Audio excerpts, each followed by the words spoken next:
뭐 저희들이 상식적으로 생각하기는 이 근래에 이 근대에 임플란트 술이 발전이 되고 근래에 나오는 걸로 이렇게 모든 사람들이 이렇게 생각을 하고 있는데, 여기 앞에서 설명드린 대로 연도로 봐서는 그 기원전부터 이렇게 나와 있는 걸로 이렇게 나와 있습니다. 나와 있고 16, 17세기에는 뭐 금과 상아로 된 치과 임플란트를 사용했다 이렇게 나와 있는데, 전번 시간에 말씀드린 대로 뭐 금이라든지 이런 거는 그 상당히 인체 친화적이죠. 인체 친화적이고, 그 다음에 상하로 되는 거는 튼튼하기도 튼튼하지만서도 심미적으로 상당히 괜찮다는 그런 설명을 드렸습니다.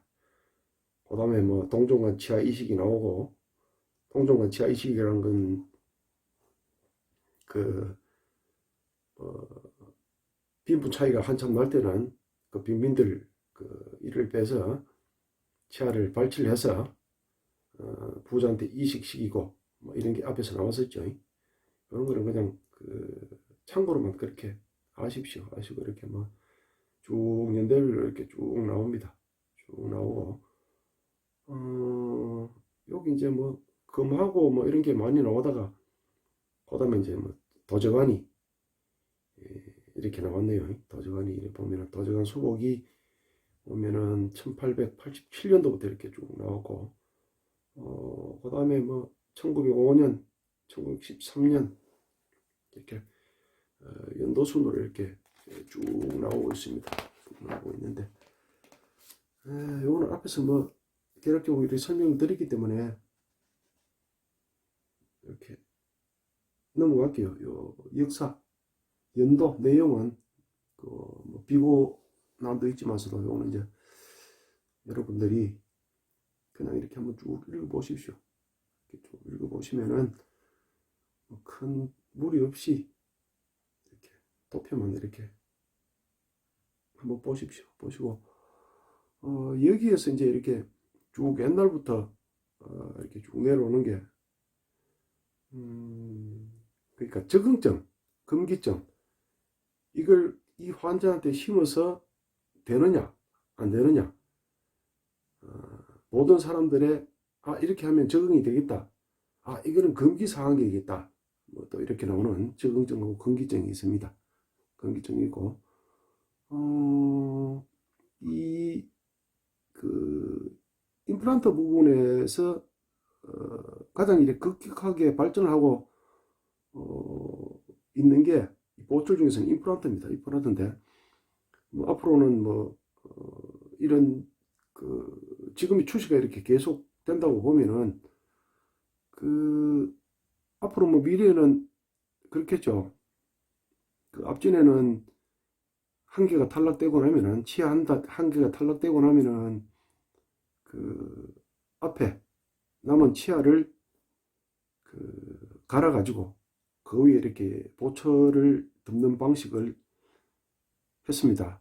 했지만서도 거기에 따른 그 비용 문제라든지, 즉 경제적 문제죠. 경제적 문제라든지, 그 다음에 심리적이라든지, 아니면 그 환자가 치아를 보존할 수 있는 그런 시간과 기한, 이런 것이 한계가 탈락됨으로 인해 가지고 많은 손실을 입었죠. 앞에 뭐 멀쩡한 지대치를 양쪽으로 이렇게 프로입을 해서 중간에 이제 북지 형식으로 하나 세우기 때문에 멀쩡한 치아를 또 이렇게 손실이 갈 수 있게끔 이렇게 만들었는데, 지금은 뭐 방관이나 아니면 3번 브릿지나 이런 게 3개가 빠지더라도 지대줄을 이렇게 한 개씩 세워 가지고 하기 때문에 심미적이나 그 다음에 뭐 환자 그 치아의 수명이라든지 이런 게 이제 그 양분되어 있었습니다. 양분되어 있었는데, 거기에 대한 그 이 임플란트에 대한 장점이라면 장점이죠. 조금 전에 말씀드리는 것보다는 장점이 여러 가지 있겠습니다. 말씀드린 뭐 신비주기라든지 아니면은 뭐 그 성한 치아를 이렇게 뭐 안 가려낸다든지 이런 그 장점이 있습니다만서도 여기에서도 환자들 개개인별로 이렇게 보다 보면은 골 조직이 강한 사람, 뭐 골 조직이 약한 사람, 그다음에 뭐 잇몸 쪽에 피부 쪽이나 막 그 쪽에 튼튼한 사람이나 아니면 또 이렇게 뭐 그 골 조직이 빨리 이렇게 그 침하되는 경우 이런 경우 개인별로 다들 이 다른 그 생체를 가지고 있기 때문에 아마 이런 쪽에서 다들 안 똑같기 때문에 임플란트를 할 수 있는 사람의 적응증은 이런 것이고 그 다음에 그렇지 않은 사람은 이렇게 해서는 안 된다는 이 금기증이 이렇게 나와 있습니다.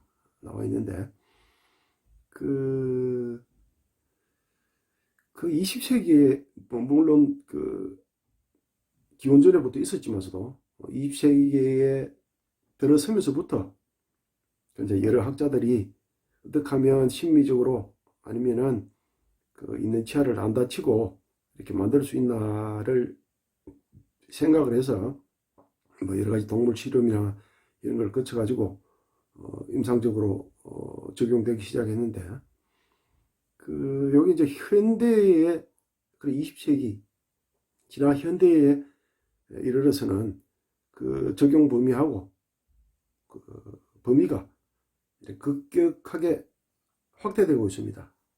이게 이제 뭐 여러 그 치과 의사들이나 아니면 뭐 이런 그 보철물 제작이라든지 이런 쪽에 있어서 여러 가지 연구나 뭐 이런 걸 많이 하기 때문에 그 임플란트라는 자체가 이렇게 굉장히 나날이 이렇게 발전되고 있는 발달되고 발전되고 있는 그런 그 추세라고 볼 수 있습니다. 있고 여기에 따라서 또 이렇게 아까 말씀드린 대로 적응증과 건기증 그다음에 그 이런 걸 적절한 적용을 해야지만큼은 그 성공적인 그 임플란트 치료를 할 수 있겠죠. 할 수 있겠고 적응증, 건기증은 그 일반적으로 뭐 일반적인 그 환자들 대상으로 하기 때문에 이것은 환자들 뭐 각기 체질이나 아니면은 그 여러 가지 그 요소들이 많겠죠. 병약한 사람 아니면은 뭐 아주 건강한 사람 같으면 별 문제가 없겠습니다만서도 뭐 지병을 가지고 있다든지 뭐 이런 쪽에 이런 환자들을 위해서는 금기증이나 적응증 이런 걸 이제 자세히 살펴봐야 되겠고 이렇게 하면은 그 환자들 애우나 그 다음에 그 똑같은 임플란트를 심어 놨을 때도 어떤 환자들은 오래 가고 어떤 환자들은 더 일찍 또 그 소실돼서 다시 뭐 재수술을 한다거나 아마 이런 그 현상이 이렇게 생기는 걸로 알고 있습니다. 그래서 예전에는 뭐 지금도 마찬가지일 겁니다. 아마 그냥 이렇게 로컬에 이렇게 다니다 보면은 이 얘기가 임플란트 환자들은 절대로 흡인을 해서는 안 된다. 그 이제 뭐 상식적인 이유로는 보면은 그 요즘은 뭐 수술을 해서 하루 만에 이렇게 또 뭐 심고 이렇게 합니다만서도 예전에는 지금도 마찬가지입니다만서도 예전이 아니고 지금도 마찬가지입니다만서도 이게 뭐 절개를 한다든지 그 다음에 골절 쪽에 그 구멍을 뚫어서 그 심고 이러기 때문에 그 흡연은 그 임플란트 시술에 있어서 그 가장 뭐라 그럽니까? 가장 적이라고 그 얘기를 해야 되겠나?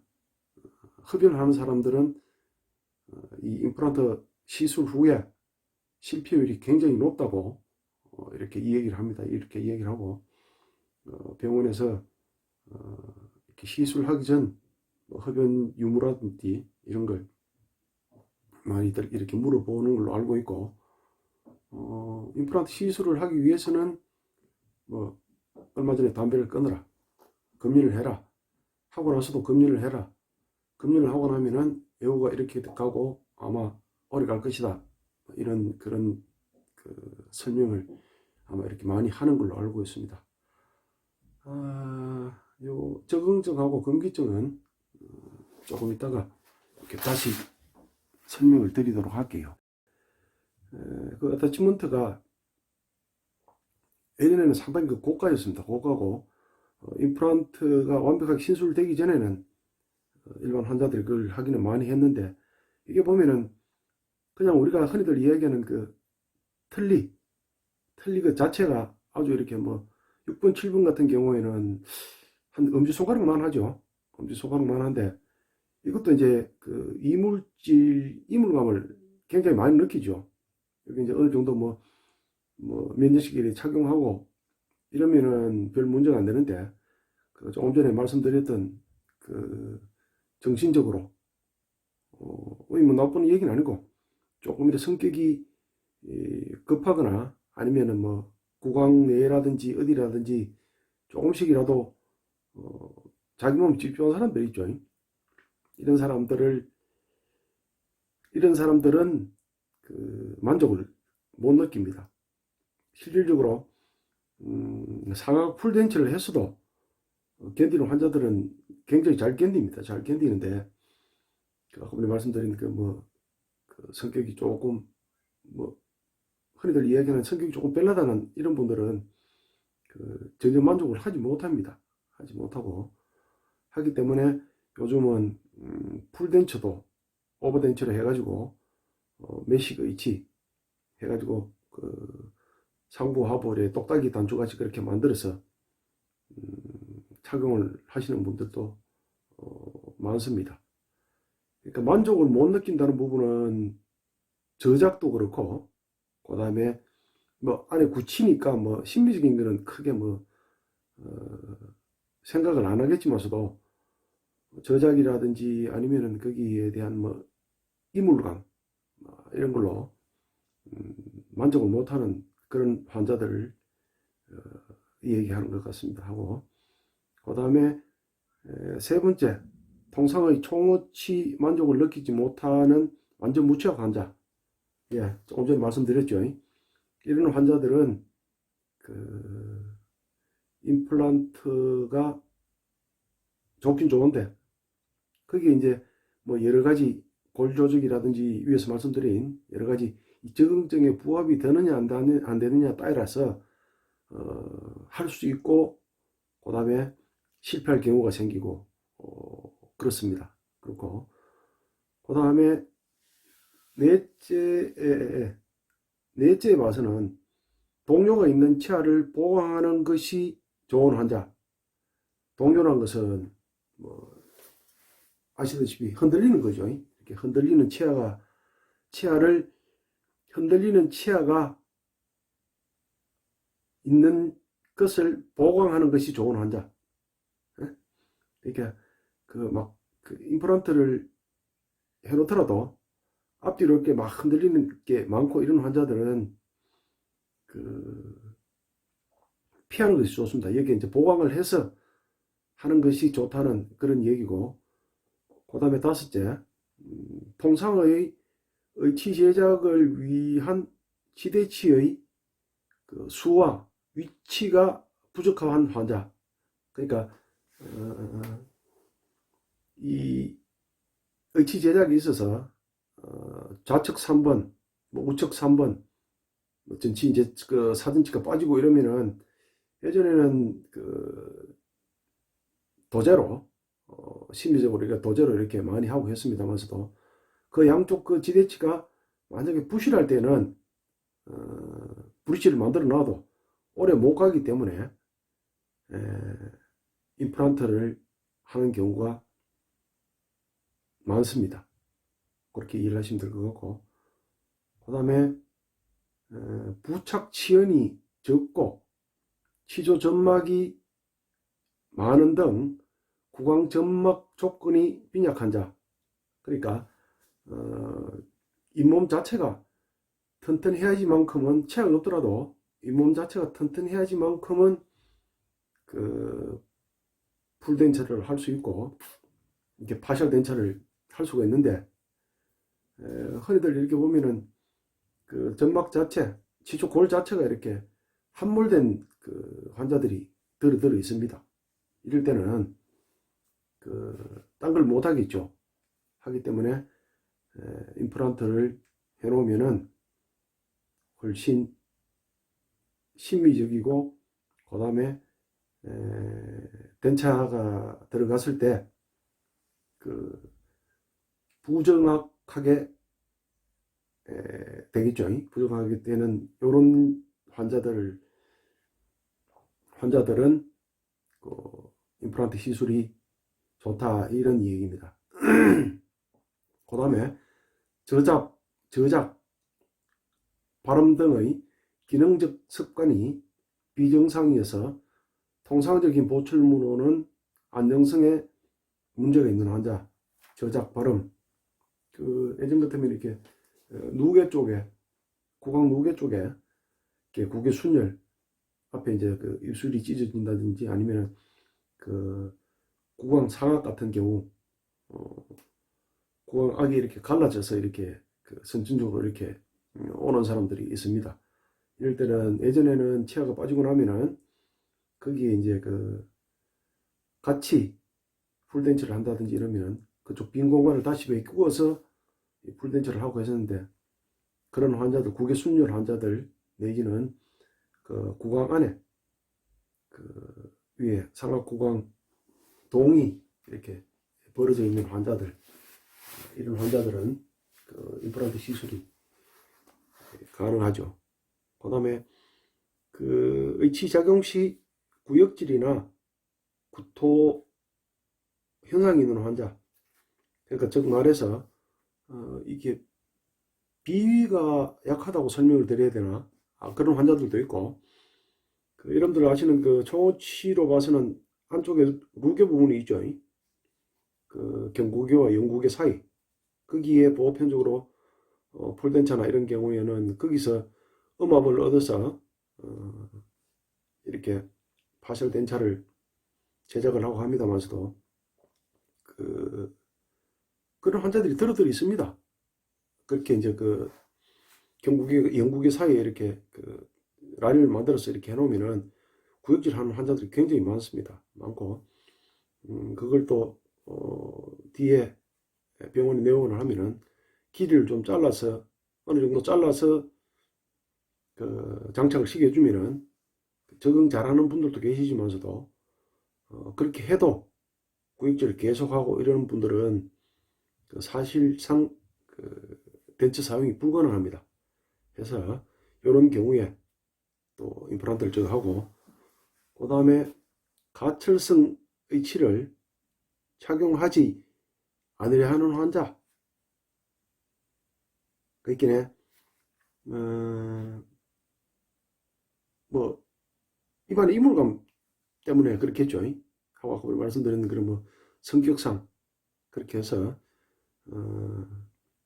가철성 의치를 착용하지 않으려 하는 환자, 이런 환자들이 그 적응증, 적응 대상에 포함이 될 수 있겠습니다. 그 다음에 여기 보면 금기증이라고 나와 있습니다. 금기증. 금기증에는 임플란트 재료에 대한 금기증은 크게 의학적 금기증하고, 그 다음에 치과학적 금기증, 이렇게 두 가지로 구분될 수 있네요. 구분될 수 있고, 여기 보면은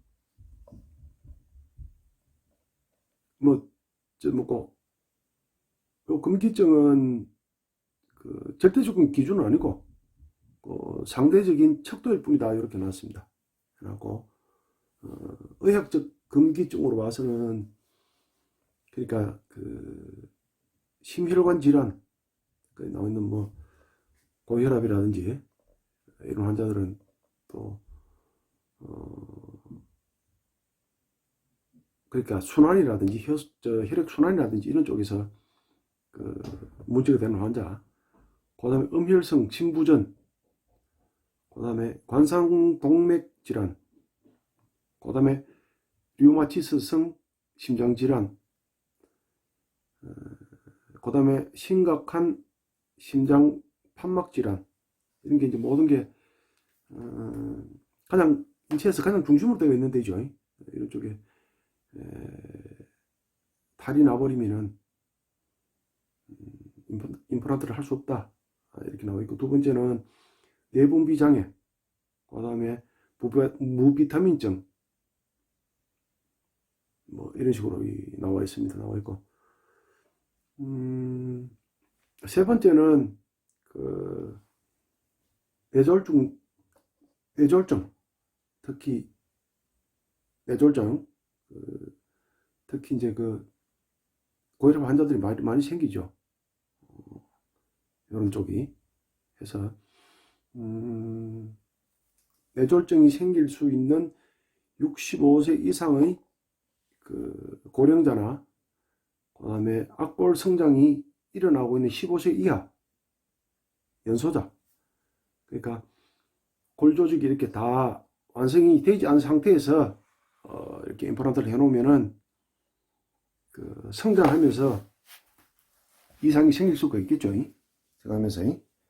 그래서 이런 연소자, 그 다음에 넷째는 상처 치유와 골융합이 잘 안 되는 다량의 방사선 피폭 환자, 그 다음에 신장 질환, 콩팥 쪽에 있죠. 그 다음에 조절이나 치료가 어려운 당뇨, 고혈압, 골다공증 환자, 특히 보면 이제 뭐 골다공증 환자가 좀 많이 문제가 되겠죠. 그 다음에 백혈병, 간염 등의 간질환자, 그 다음에 면역기능 이상자, 그 다음에 임신, 그 다음에 콜라겐 및 골질환자,